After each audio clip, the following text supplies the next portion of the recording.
Okay, hello ladies and gentlemen, boys and girls, welcome back to the James Knows Nothing channel. Both of our least favourite channels on YouTube. How you doing? Been a little while since I've uploaded, but who gives a fuck? What are we talking about today? Today we are talking about none other than Thomas Tuchel becoming England manager. Now I know before you start fucking laying into me that I'm a bit late to this party and the reaction has already kind of settled in. Fuck it, I'm going to give my opinion on it. Yeah, just go through some of the positives, the negatives, the question marks over Thomas Tuchel becoming England manager, and then kind of come to a conclusion. Like most of my videos, this is going to be good. So I kindly, warmly welcome you back to the James Knows Nothing channel, or if you're a new viewer, welcome. This is a channel where you watch a man who knows absolutely nothing about anything try and talk about something. So without any further nonsense, let's get straight into this video. Shout out Billy, shout out Jake.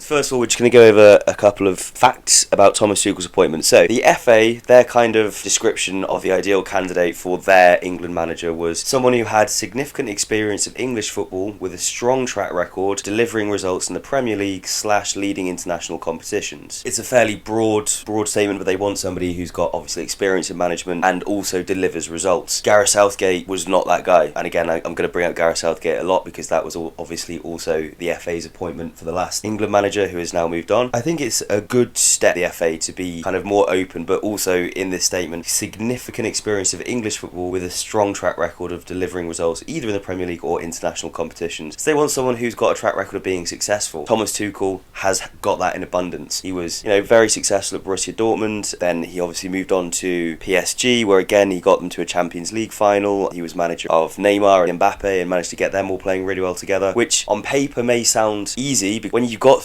egos like that in a team, when I say egos, or who demand so much space and creativity and attention on the ball, and tactics kind of have to be built around them, the players who, if they weren't in a team together, you would build a team around each individual player. And he did really well with them. They got to a Champions League final. He got Neymar arguably playing the best football of his PSG career, and they lost out to Bayern Munich, who were a team that season had won the treble, and it was a Hansi Flick team, I think, and there's no shame in losing to Bayern Munich in the final of the Champions League. Thomas Tuchel moved on to Chelsea, which is where, from the interviews that Thomas Tuchel gave around his time at Chelsea, both at the time and then once he'd left, it seems like Chelsea was by far his favourite club to manage. And he's come out and he said that he was devastated when he had to leave, and that he does miss living in England and managing English sides and being around the culture. So that certainly worked towards his favour, probably when the FA were considering him to be the next England manager. Let's not forget as well, during his time at Chelsea, he was very successful. He won them a Champions League. A very young squad as well. There was likes of Mason Mount, Ben Chilwell, Reece James, Tammy Abraham was in that squad. So yeah, he won it with a very young group of English players as well, which makes the achievement even more impressive. And again, why he left Chelsea, why he left PSG, why he left Dortmund, we will get into later on in the video. Thomas Tuchel's track record across every club that he has managed has been very good. Even last year, he was manager of Bayern. I think he was there for 2 years. Yeah, so Tuchel obviously still managed to win the league title in his first kind of season at Bayern Munich, but then in his second season, it didn't fall apart. It's not like, but I didn't watch an awful lot of Bayern Munich last season. They lost to a Leverkusen side who didn't lose a game. Leverkusen won that title. Bayern Munich didn't lose it. I don't really think they ever really had an awful lot of a chance of winning it against Xabi Alonso's Leverkusen, who were incredible last season. In fact, I think in the entire campaign, they lost one game in all competitions, which is obviously the Europa League final. He also got to a Champions League semi-final, lost that to Real Madrid, which again could happen to any club. Real Madrid are the notorious winners of the Champions League. They win it like every 2-3 years consistently, and they've won it 14 times or 15 times now. So losing to them in the semi-finals isn't really a reflection of you as a manager, because it's nearly impossible to beat Real Madrid in the Champions League. Obviously, a big part of international football is knockout tournaments, the Euros and the World Cup, which is where England are expected to now start to win. Maybe not win the World Cup, but the Euros, I think that a lot of England fans and football fans in general are now kind of getting to the point with England where it's like, right, we should be winning European championships. Not, oh, we've got a chance, if we get to a semi-final, that's pretty good. England have lost the last 2 finals. Winning the Euros is certainly a priority for the England national team. And Tuchel in knockout competition has been fairly decent. He's won half of Champions League games that he's been in. him. Won 15 out of 30 games in the Champions League in the knockout stages, getting to the final twice as well, winning it once. Every season Tuchel has managed in the Champions League, he has always managed to at least get to the first round of knockout competitions, which all just bodes well. It shows that he's got good tactical awareness, he's got the right mentality, he knows how to get through knockout competitions or competitions structured as the Euros and the World Cup are. He's worked with plenty of English players as well, a lot of the current England players or players available for selection. Reece James, if he can stay fit, would probably manage to get to his best at international level. Maybe Mason Mount, maybe Ben Chilwell, players that he's worked with before, maybe even Tammy Abraham if he's got a chance of getting into the England squad. However, obviously the big one is Harry Kane, who last season had his highest scoring season to date, scoring 43 goals, and that was under Thomas Tuchel. So there's no doubt that I would expect to see Harry Kane doing just as well, if not better, than he has been doing for England under Southgate as he will now under Tuchel.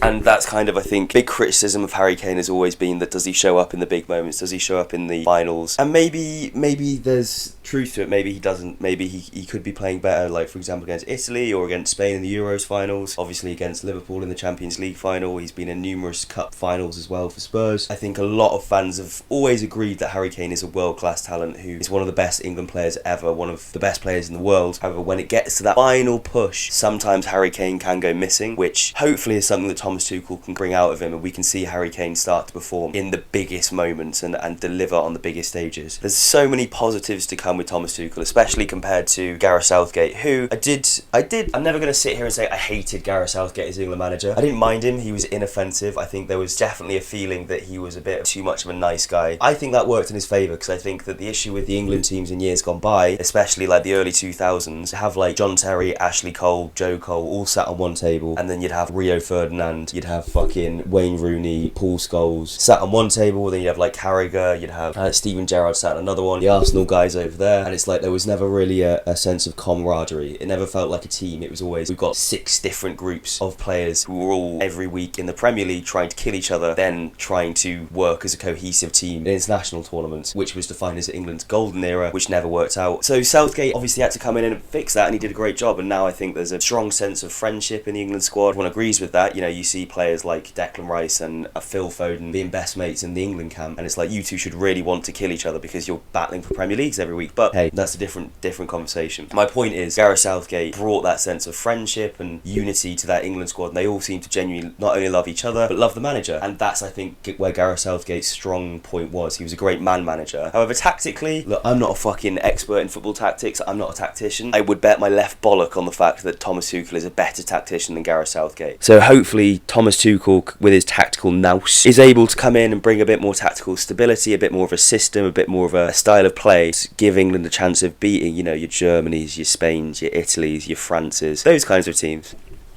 This whole yip-yap, I want to call it, about the fact that, he's not an English manager, so therefore he shouldn't be England manager, is stupid. Sven-Goran Eriksson wasn't English. Fabio Capello wasn't English. It's not like Thomas Tuchel is an unknown entity outside of England and they've just appointed this random foreign manager who has no experience of English football. Thomas Tuchel, number 1, speaks perfect English. Number 2, has managed Chelsea for 2 or 3 years. I'm really excited to see what he does. However, there are some concerns from me. James knows nothing, so I'm going to get into those concerns now. Okay, so to be honest, there's only one real concern from me, and I'm sure that I haven't really fucking watched an awful lot of discourse around this specific criticism of Tuchel, but stay with me. If you kind of do any research into Thomas Tuchel, because I'm a casual fan of football, I'm not an expert, I'm not fucking, reading newspapers every single day about football, I don't watch every single game fucking physically possible. I'm a casual fan who just likes to talk about it. I didn't know quite the depths of these problems that Thomas Tuchel has got, but he has got a history of falling out with authority in football clubs. Yeah, he didn't seem to have many issues with Mainz, which was his first job in management. Most of the board, the people who worked at Mainz, the fans look at him with favour. Basically, at Dortmund, the wheels came off the wagon, so to speak. So, first of all, Tuchel fell out with club legends, which were Robin Weidenfeller, Neven Subotic, and then Jakub Blaszczykowski, basically challenging their authority, their opinions. He was very authoritarian when he was there. Whilst obviously he does try and entertain the fans, he's happy to upset them as well if he thinks if it's a good thing for the club. He then also fell out with the board board over transfer policy. He was essentially upset that Dortmund weren't competing with Bayern and with other big clubs in Europe. Dortmund weren't spending the way they were, and he was still expected to deliver results that exceeded the amount of money that he was being given. It's not just a Thomas Tuchel thing that